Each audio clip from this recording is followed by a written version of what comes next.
ये कहानी रास्ता और बादल के बीच की कहानी है। तो एक दिन बादल ने रास्ते से पूछा, तो पूरा दिन कितना मेहनत करते रहते, कितना बोझ उठाते, फिर भी तुम एक ही जगह में रहते हो और मुझे देखो, मैं जहाँ चाहे वहाँ जा सकता हूँ, जैसे चाहे वैसे रह सकता हूँ। तो बोलो, हम दोनों में ज़्यादा खुश कौन रहता है? तो रास्ते ने हंसते हुए बोला कि आप ही रहते हैं। तो रास्ते ने भी बादल से एक बात कही, तो आप लोग भी इस बात को बड़ी ध्यान से समझना।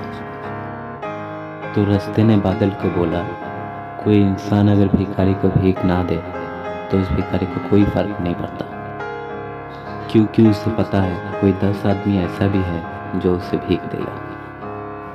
और कभी आपने सोचा है कि भिखारी को भीख देने के बाद सबसे ज़्यादा खुशी आप ही को मिलता है? और ये सब बातें बादल भी चुपचाप सुन रहा था। और फिर रास्ते ने बादल से कुछ ऐसा कहा कि बादल को उसकी गलती का एहसास हो गया। मैं तो एक ही जगह पे रहता हूँ, लेकिन जो मेरे सहारे चलता है मैं उसे ज़रूर अपनी मंजिल तक पहुँचा देता हूँ, क्योंकि हमें हमेशा दूसरों की मदद करना चाहिए। तुम जहाँ चाहे वहाँ जा सकते हो, तुम जैसे चाहे वैसे रह सकते हो, लेकिन एक बात याद रखना, जब भी मुझे गर्मी ज़्यादा लगे बारिश भी तुम्ही को करना पड़ेगा।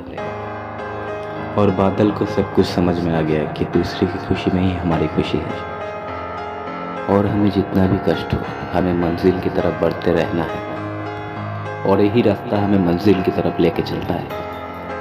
और ऐसे ही हमारी ज़िंदगी में कोई आता है जो हमें सही दिशा दिखाता है।